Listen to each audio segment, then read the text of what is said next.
Baiklah, kami dari kelompok 4 akan memaparkan hasil diskusi kami beranggotakan Chala Manopo, Carolina Karundeng, Nadila Ambat, dan Renaldi Datang Manis yang diberi judul Alat Reproduksi Wanita, Fungsi-fungsi dan Orientasinya. Alat reproduksi pada wanita. Secara umum, organ reproduksi pada wanita terdiri dari dua bagian. Yang pertama bagian internal dan bagian eksternal. Bagian internal terbagi atas dua. Yang pertama vagina atau liang kemaluan. Vagina adalah liang atau saluran yang menghubungkan vulva dan rahim terletak di antara kandung kencing rektum. Fungsi penting vagina adalah yang pertama saluran keluar untuk mengalirkan darah haid dan sekret lain dari rahim. Yang kedua alat untuk bersegama. Yang ketiga jalan lahir pada waktu bersalin. Kemudian yang kedua uterus. Uterus berbentuk seperti buah alpukat sebesar telur ayam yang berongga. Dindingnya terdiri dari otot polos.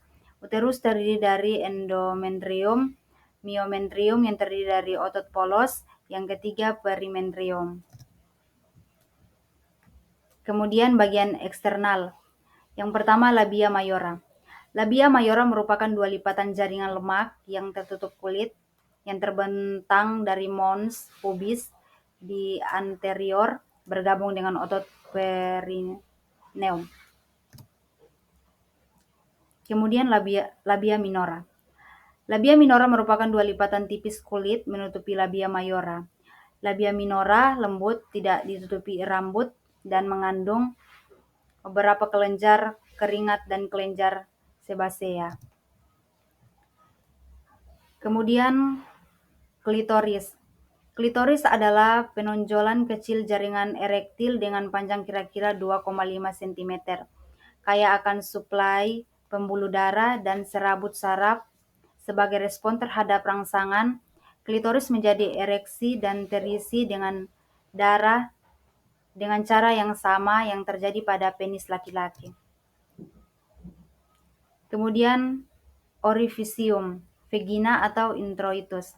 Orificium vagina atau introitus terletak antara dua pasang labia yang biasanya disebut dengan vestibulum. Orificium vagina terletak di belakang orificium uretra, bagian dari sistem perkemihan. Kemudian oogenesis. Oogenesis merupakan proses pembentukan ovum di dalam ovarium. Di dalam ovarium terdapat oogenesis atau sel indung telur. Oogenium bersifat diploid dengan 46 kromosom atau 23 pasang kromosom. Oogenium akan memperbanyak diri dengan cara mitosis membentuk oosit primer. Oogenesis telah dimulai saat bayi perempuan masih dalam kandung, yaitu pada saat janin berusia sekitar 5 bulan dan pada saat usia 6 bulan. Oosit primer akan membela secara meiosis.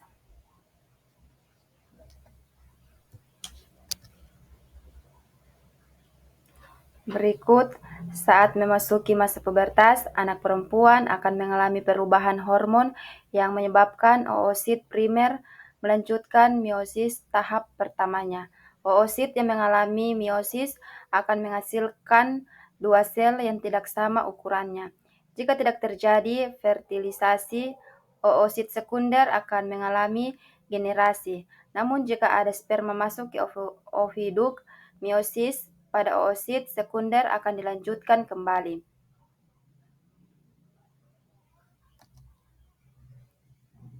Kemudian, hormon reproduksi pada wanita. Pada wanita, peran hormon dalam perkembangan oogenesis dapat berkembang reproduksi jauh lebih kompleks dibandingkan pada pria. Salah satu peran hormon pada wanita dalam proses reproduksi adalah dalam siklus menstruasi. Yang berikut adalah menstruasi. Siklus menstruasi normal dapat dibagi menjadi dua segmen, yaitu siklus ovarium dan siklus uretus. Siklus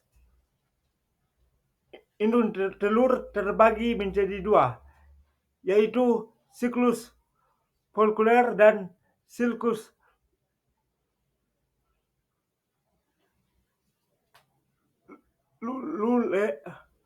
lureal. Sedangkan siklus uterus dibagi menjadi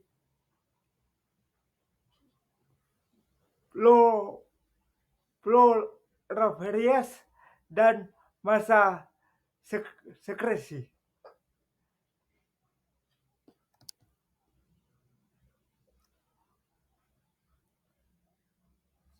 Dari materi ini dapat disimpulkan bahwa alat reproduksi wanita memiliki fungsi utama untuk memproduksi sel telur, mendukung fertilisasi, tempat perkembangan embrio, memungkinkan keluarnya produk kehamilan dan mengatur produksi hormon. Orientasinya adalah untuk memungkinkan proses reproduksi mulai dari produksi telur hingga kelahiran. Sekian presentasi kami dari kelompok 4. Terima kasih.